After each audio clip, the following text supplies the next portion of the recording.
This is Bazaar Morning Call, broadcasting live from the CNBC TV18 Motilal Oswal studios in Mumbai.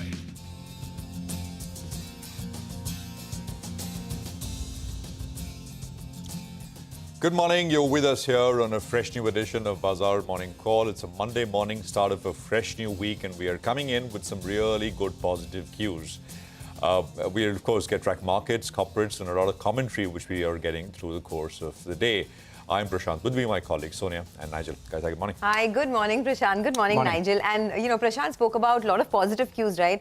For me, I think the most positive was the comments that Warren Buffett made about India, where he at the Berkshire Hathaway meeting, where he said that India is a market that has untapped, unattended, and unexplored opportunities. And I think that's something that speaks a lot about how India is now getting a seat at the table in terms of global investments. Absolutely, and I think we'll play sound bites through that AGM through the course of the day. Nigel. Well, that's right. Plenty to track. Domestic cues. We'll address the Berkshire Hathaway takeaways as well. So let's get straight to the action. And I think the action started on Friday, right, Nigel, when you had basically the jobs report which came in. And, it's kind of strange and it's kind of funny because you're waiting for that economy to slow, to start to crack a little bit. And that perhaps would trigger a lower repricing in terms of Fed rates, etc., market interest rates, etc. So let's just begin there. So US April jobs report came in softer than expected. That's the monthly jobs number, which we get every month. And finally, that was softer. Now, jobs growth eased to 175,000. This is for the month of April. That came in at 175.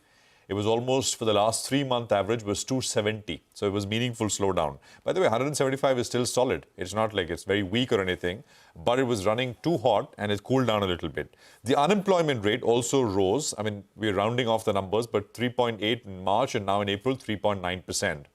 And this is what I'm saying, that finally, the Fed has basically said we're looking at employment, the labor market, that's the primary number one kind of reaction function for us to be able to start to cut rates. They want to cut rates, but they're just waiting for data. So in a way, many are now expecting that the Fed's reaction function would be asymmetric, right? I mean, it took them a lot to start to hike, but will it take a lot less for them to start to cut? That's the question.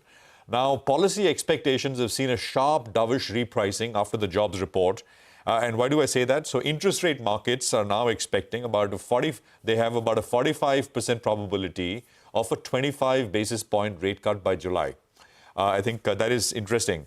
You look at market interest rates, for example, the 2-year bond yield, the yield was down 20 basis points, over 20 basis points from the high that it made last week on Tuesday. The 10-year bond yield is at 4.5%. That is also down 20 basis points very, very quickly. So, this is the repricing that we're talking about as far as market rates are concerned. Equities consequently saw a sharp rally. The S&P is up about 1.25%. The Nasdaq was up 2%. Of course, tech does much better as compared to any other segment of the market when there is the possibility that rates are starting to come off. Dollar index is now at it's closer to 105 than it is to 106. And that is, I think, a big positive for flows into emerging markets, etc., foreign flows into emerging markets broadly. So I think this sets us up in a pretty decent pace. The data in the US is still not very weak, but it is weakened. You don't want very weak data, which kind of then throws up questions about growth and all of that stuff. So it's still decent growth. And if that kind of triggers the Fed to start to lower rates, I think it's in a way a mini Goldilocks kind of a scenario. The Nifty had a sharp sell-off from the day's high on Friday, but we managed to close above the 20-day moving average, which is 22,454. And that we left off just 20 points above that level. So that is the support. The 20-day is the support on the Nifty and the Nifty Bank as well. On the high, you basically need to take out the high on Friday, which is around just under 22,800 or so. The Bank Nifty support comes in at the 20-day moving average, which is 48,335.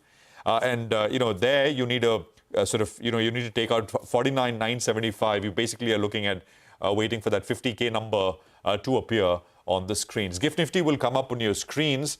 I think it should be a decent start and it should kind of maintain, I would imagine. Asia, for example, is higher. You look at China.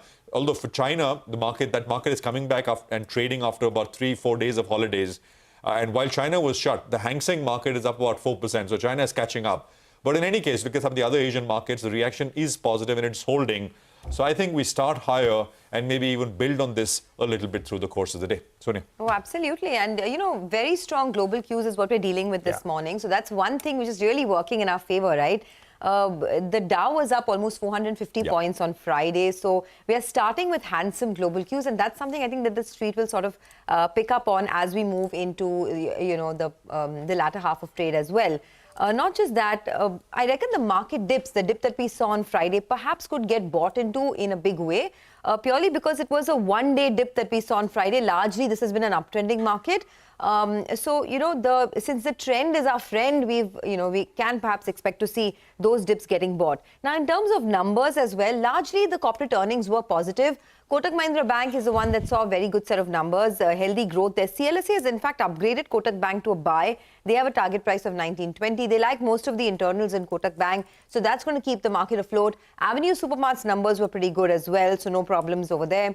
It's Titan and Britannia where the earnings were below expectations. Soft growth, muted growth is what some of these consumption companies saw. So maybe they could take a bit of a backseat in terms of, the stock price as well. It's a big week for auto earnings. You have lots of auto companies reporting numbers this week. There's Hero, TVS, Tata Motors, Escorts, Bharat Forge. So I'm going to keep my eye out on that. But purely for today, I think the market is, poised for a pickup. The dips will definitely get bought. But whether they sustain, time will tell. By the way, phase 3 of the Lok Sabha elections also begins this week. So that's the other important trigger to track. But for now, GIFT Nifty suggesting very strong start. Well, that's right. Friday's trading session was a bit of a dull one, but the ingredients are in place today to see a bit of a bounce. And the global cues are positive, domestic cues as well are positive. So I think today could be a bit of a trend day.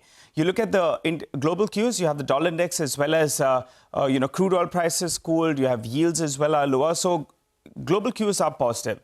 The FI is a net short again, and in fact, that's normally been a blessing in disguise. So let's take that point forward. What did the FIs do in Friday's trading session? Well, they unwound longs, and both on the Nifty as well as on the Nifty Bank, we saw a big shedding in terms of open interest, and that perfectly tallied with the data that we got. They unwound longs and they added shorts, and that's why they are now net short with 56% of their positions on the short side.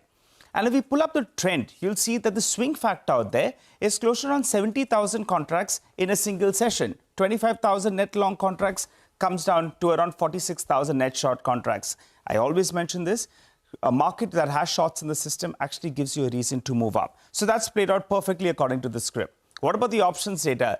The bears still believe that they have got this covered. They believe that 22,750, 22,800 odd mark will hold out. Because the 22,500 call continues to see good amount of addition, big open interest out there, and the premium has come down to around 150 odd. Which brings us to the levels that we're looking at on the Nifty.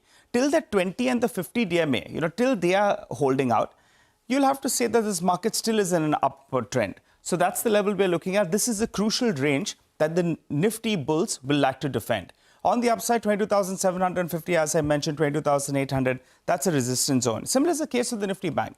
Till the 20 DMA is holding out, you'll have to say this market is pretty much up and going. And this is the broad range in terms of resistance. Now, I'm expecting a bit of a bounce back today in the Indian markets, and I'm going with a cash stock today. That's Nava Limited. The interesting action is what we saw in Friday's trading session because the markets were weak. We saw a lot of selling, but this one managed to end in the green. And what it did was it took out a couple of crucial technical levels. Remember, earlier in the year, we saw it hit a high of around 540 rupees. It's very close to those levels. So the stock moved higher. It moved higher on good volumes and on good delivery-based volumes as well. So it's taken out that, the crucial technical levels, and the delivery data as well suggests there was some delivery-based buying. So keep an eye out on that one. But it's going to be a trend day. So let's see how this goes. Okay, big day coming up for the market as the GIFT Nifty is suggesting a very strong start. But let's kick it off with some opinion coming through. First up from Sunil Tirumalai of UBS, who says that they have an underweight stance on India. He says the Indian market today is characterized by extraordinary valuations for ordinary fundamentals. He says the sell-side EPS growth expectations for India are the lowest in the history, and they would be watchful of oil price volatility. He also says India's parliamentary actions will continue till the 4th of June, and historically the market has cared about elections mostly in the 1 month around the results. However, he adds, going by the 2019 precedent, when the election uncertainty was low, the market could ignore the event. He also says their preferred sectors include industrials and utilities.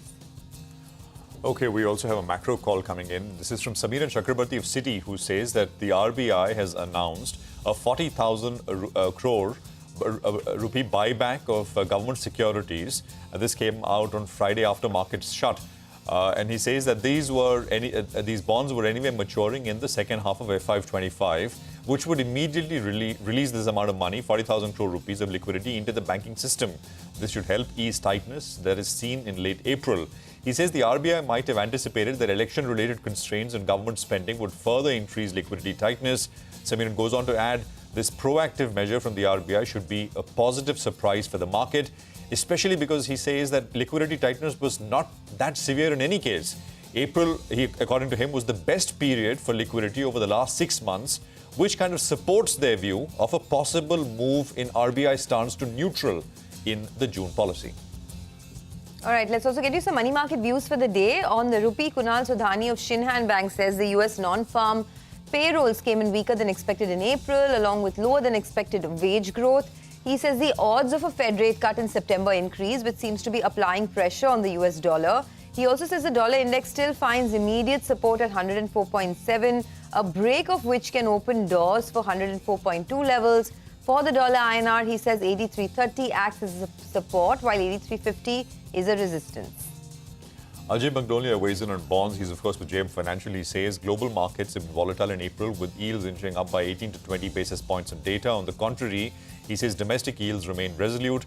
He adds US yields eased after Friday's jobs data, which could lead to easing in domestic yields as well. Further, he says the RBI has also announced a buyback of bonds worth 40,000 crore rupees, which will improve liquidity. He expects the 10-year now to trade between 7.09 to 7.14% levels today. Well, we've got a lot of stock-specific action to track for you. We'll get to our top 10 segment in just a bit. But for the time being, let's run you through the list. Looking at Kotak Mahindra Bank, Britannia, Mahindra & Mahindra Financial, Avenue Supermarts, Kansai, Nerulac, all of them will be reacting to positive news flow. Add to the list CDSL, Birla Corp, MRPL. So you have 8 stocks that are likely to react to positive news flow, while Titan and Tata Tech will be on the negative side. Okay, well, that's the list of stocks we'll watch out for. Peter